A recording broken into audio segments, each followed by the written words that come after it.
Hello and welcome to our conversation today about America's involvement in the ongoing war in Yemen. My name is Stephen Miles and I'm the director of Win Without War, a network of organizations that is working to advance a more progressive and responsible foreign policy for America. The U.S. support for Saudi Arabia and the UAE's war in Yemen is perhaps the poster child of what's wrong with America's foreign policy. Thanks in part to our military support, the Saudi-led coalition's war in Yemen has led to the largest humanitarian crisis on the planet, killing thousands of innocent civilians, putting millions on the brink of starvation, and causing the fastest growing outbreak of cholera in history. To discuss just what America is doing in Yemen, the human suffering it's causing and what we can do about it, it's my distinct pleasure today to introduce two very special guests. First, Congressman Khanna. He's the congressman from California's 17th Congressional District and the lead sponsor of pending legislation in Congress that would address this issue. And to my right, Kate Kizer, the Director of Policy and Advocacy for the Yemen Peace Project. Kate's worked on these issues for nearly a decade and is working today to advance YPP's mission to promote more peaceful U.S. policies towards Yemen. We're going to start in just a minute, but first I want to thank you all for taking the time to join us today. Remind you to please like and share this video. And for more information on how you can take action, you can visit winwithoutwar.org/Yemen. So Congressman, first, let me start again by thanking you for hosting us today. And let's just start right into it. Why don't you get us started with a quick explanation of just what the U.S. is doing in Yemen and what your legislation would do to change that? Well, we've been involved in supporting the Saudis in a civil war in Yemen. The Saudi-led coalition is trying to remove the Houthis. And the Houthis have not been blameless, but the reality is that the Saudi bombing is killing civilians, leading to almost 7 million Yemenis facing possible famine. It's led to an outbreak of cholera, almost a million kids and young adults being affected by cholera. Perhaps the greatest humanitarian catastrophe and tragedy in the modern time today in the world. And the U.S. has helped in the past refuel the Saudi planes that are engaged in this bombing. There are reports that we have assisted in targeting and assisted the Saudis in targeting with these bombs. So what our resolution says is that we have no stake in the Yemeni civil war. No person in the United States should care or does care whether the Houthis are in charge of Yemen or not. And we should not be intervening in a civil war in Yemen. And more to the point, we should not be in any way aiding the killing of civilians. We in the United States have a much higher standard when it comes to our military and human rights and protection of civilians. The Saudis don't. And so why would we want to in any way be associated with their brutal campaign in Yemen? Thank you. And Congressman, I know you're new in Congress, but to your knowledge, has Congress ever debated or voted on our involvement in this war? There have been efforts with the National Defense Authorization Act to introduce amendments and try to have that conversation. But to my knowledge, there hasn't been a full conversation on the floor of the House. The War Powers Act, under which our resolution has been introduced, requires there to be a debate. It would be unprecedented. I don't think it's ever happened in the history of Congress that they haven't allowed for a debate on a War Powers resolution. But we'll see what the Rules Committee and what Congress does and whether they're going to abide by the statute that every Congress since 1973 has abided by and allow for a debate and vote on this resolution. Thank you. Kate, can you tell us a little bit more about what the impact would be on the ground in Yemen if this legislation were to pass? Sure. Thanks for having me here today. I think it's really important to point out that without the U.S. military support to the coalition, they could not carry out their bombing campaign in Yemen. That has destroyed vital humanitarian infrastructure, as well as is the leading cause of civilian casualties in the country. And so passing this resolution is Congress's first best hope to really ending U.S. complicity in these abuses that we've seen for nearly 3 years at this point. But this resolution is also about setting a political message, not only to the Saudis and the UAE that they need to pursue a diplomatic course to resolving the conflict and not just continuing a military-only strategy, but ending this idea that U.S. support for the coalition in Yemen is unconditional. The Trump administration has really given the Saudis and the UAE a green light to pursue a military-only course in the conflict in Yemen. And so this resolution is really about signaling not only to the Saudis and the coalition, but also to the Trump administration that they need to mount a diplomatic intervention to end this war. And the U.S. can't credibly call for a peaceful settlement to the conflict by continuing to arm one side. And so this resolution would end that military support, allowing the U.S. to step up those diplomatic efforts. Thanks so much, Kate. I want to remind people that they can make sure to spread the message by liking and sharing this video. And now we're going to turn, we got a bunch of questions from Win Without War activists all around the country for the two of you today. And I want to start with Ruth from El Cerrito, California, who has a great question. Ruth wants to know, Kate, what is the resistance to this resolution? Kind of put another way, how could anybody be against this? Absolutely. It's kind of hard to understand, especially when most Americans don't even know that we're intimately involved in a war in Yemen that is killing civilians on a regular basis. So I think the opposition is twofold. One is that the Saudis and the UAE want this military support to continue, and they have one of the most sophisticated and largest lobbying operations in Congress of any country. And so they hold a lot of sway with congressional offices and America's representatives. And so I think that's a big part of the opposition, is that they don't want this vote because they do not want a public rebuke of the U.S.-Saudi-UAE relationship. And it's slightly related to that, I think the other part of the opposition is really about preventing debates on war and peace issues. Throughout this Congress, there's been multiple attempts, as the congressman noted, to debate this war, but then also debate America's endless wars around the globe. And leadership on a regular basis has prevented these votes by stripping amendments from bills in the middle of the night, just abusing procedure to prevent votes in the first place. And so I think congressional leadership doesn't want to have this vote because they're fearful of the result. If this were to pass, it would send a pretty strong signal that congressional support for the coalition in Yemen is not a blank check, but it would also show that there is active questioning in the halls of Congress of the traditional U.S.-Saudi alliance that has kind of been the figurehead of U.S. foreign policy in the Middle East for over 60 years. And so I think that's really where the opposition is coming from, and that's why it's so important that constituents weigh in. Thanks, Congressman. I want to turn back to you, and I have a question from Michelle in Vancouver, Washington, which gets to another potential aspect of the opposition, potentially. So Michelle wants to know, how are you going to convince your fellow representatives that stopping a humanitarian crisis is more important than a weapons sale? Similarly, Jared from Woodland, California puts it another way. What do you say to those who claim that deals like the $110 billion arms sale Donald Trump announced to Saudi Arabia help create American jobs, and therefore we have to support them?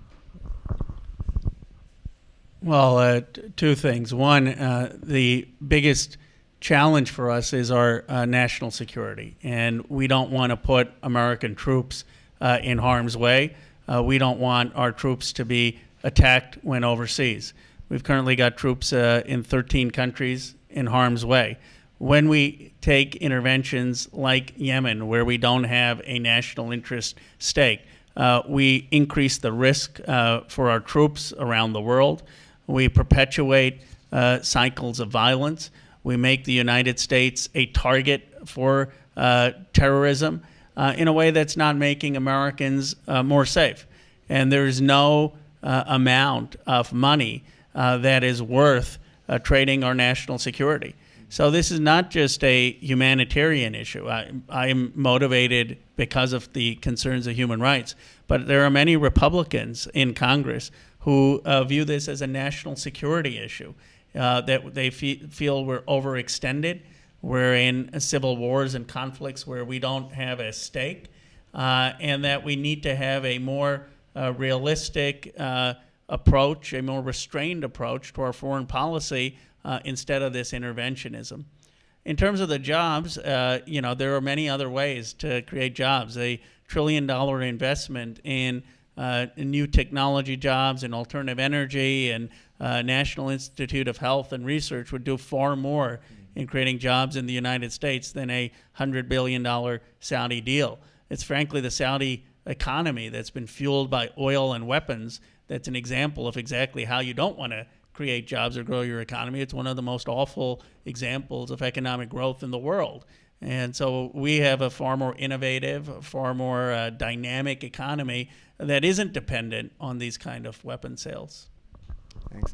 Kate, I want to maybe let you build on that for a second and say, we've seen these weapon sales kind of repeatedly throughout this war, and there's been moments where it seemed like political negotiations might get going, and then there's been weapon sales. And so I'm wondering if you could say a little bit more about the direct correlation between U.S. military support, whether that's the refueling, whether that's the weapon sales, and the impact that's had on the potentials to end this war in Yemen.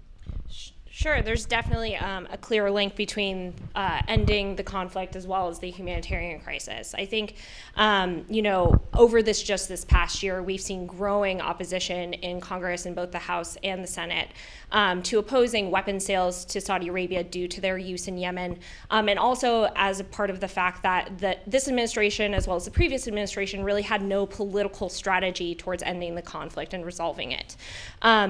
And what these weapon sales continually do at these kind of critical times and moments where there could be a re-engagement in political negotiations is, again, send this kind of green light to the coalition and our allies, theoretically, in this war, that they can continue down this road to nowhere of only pursuing military ends to the conflict, that they could somehow bomb their way out of the conflict and crush the rebel opposition that, mind you, has existed in Yemen for over a decade and has fought against the government due to political and economic grievances. So I think, these small signals through weapon sales, through continuing U.S. support like refueling, sends this message to our Gulf allies that we're not actually going to question your policies here. We might, be critical rhetorically, but there's no actual stick that will be used to end your campaign there. And again, just to kind of build off the congressman's point as well, the situation in Yemen specifically has created a national security threat in Yemen. We are part of a coalition that is actively not only aiding and abetting airstrikes that kill civilians and destroy infrastructure, but it's creating a security vacuum in the country that have allowed groups like Al-Qaeda and the Islamic State actually to establish a greater foothold in the country. And I also can't think of a better way to radicalize people against the U.S. when we're helping starve literally millions of civilians for no clear reason. So again, all of this is kind of intertwined, and these signals that Congress sends is a huge part of that message that we're sending to the Gulf. Thanks, Kate. Congressman, back to you. We've talked a little bit about some of the opposition to your efforts here in Congress, but I want to give you a chance to talk about the support you're getting, the support from your colleagues, and perhaps the support across the aisle, as you mentioned earlier. Well, it's been very heartening to see support from an overwhelming number of Democrats and Republicans, some who haven't co-sponsored the legislation, but who say, in principle, they would vote for it if it comes for a vote, or who are supportive of what we're trying to do. And it's for two reasons. One, there is a growing consensus in this body that we are overextended overseas, that we have engaged in a policy of interventionism and perpetual war that hasn't made us safer. We've been in war in Afghanistan for over 16 years. We've had a failed record in the second Iraq war, a failure in Libya, a failure in calling for regime change in Syria, and now a failed intervention in Yemen. And so I think that many folks are saying this is not a foreign policy that is making us safer. It's not a foreign policy that is in our national interest. And we need to really think about the neoliberal, neoconservative, interventionist foreign policy and have more restraint in our foreign policy. And there's also a look at Saudi Arabia. As everyone here knows, 15 of the terrorists who attacked us on 9/11 had Saudi ties. This is a repressive regime that has not recognized women's rights, that has not recognized gay rights, that has not recognized religious pluralism. They are not a model of an innovative economy, and they're engaged in some behavior that just isn't consistent with American values. So that this is not a partisan issue. There are many people in Congress saying, why in the world are we aligned with Saudi Arabia? That's not in our moral interest, and it's not in our strategic interest. Thanks, Congressman. That was very well said. We're just about wrapped up out of time, and so we're going to wrap up in just a second. I'm going to give you the last word, Congressman, and I'm going to use another question from one of our great Win Without War activists. This one comes from Topeka, Kansas, from Lou, and Lou has what is truly an important question. Lou says, first of all, he's very glad you're sponsoring this legislation, and he thanks you for it. And he wants to know that what can he, as a citizen, do to help you? I appreciate that, Lou. I think that citizen activism is the only thing that brings change in this country. It's what brought change after Vietnam. It's partly what brought change in the Cold War, with citizen activists encouraging the United States to sit down and try to find a peaceful resolution with the Soviet Union. It's what's going to bring change in our foreign policy. And I think, Kizer had a great op-ed in the Boston Globe the other day saying that the representative's stance on this issue of Yemen is of as much consequence as the Iraq war vote was in 2003. And so my hope is that people around this country will talk to their members of Congress about what's going on in Yemen and make the case about the humanitarian catastrophe. We'll talk about why we shouldn't be aiding Saudi Arabia, and more broadly, we'll encourage members of Congress to reassert our role in matters of war and peace and debate every place we have troops in harm's way in an intervention, and start to ask whether it's Niger, whether it's Yemen, whether it's Somalia or Cameroon, what is our national interest? Who are we supporting? Is this making us safer? Are our troops properly protected? And should we be there?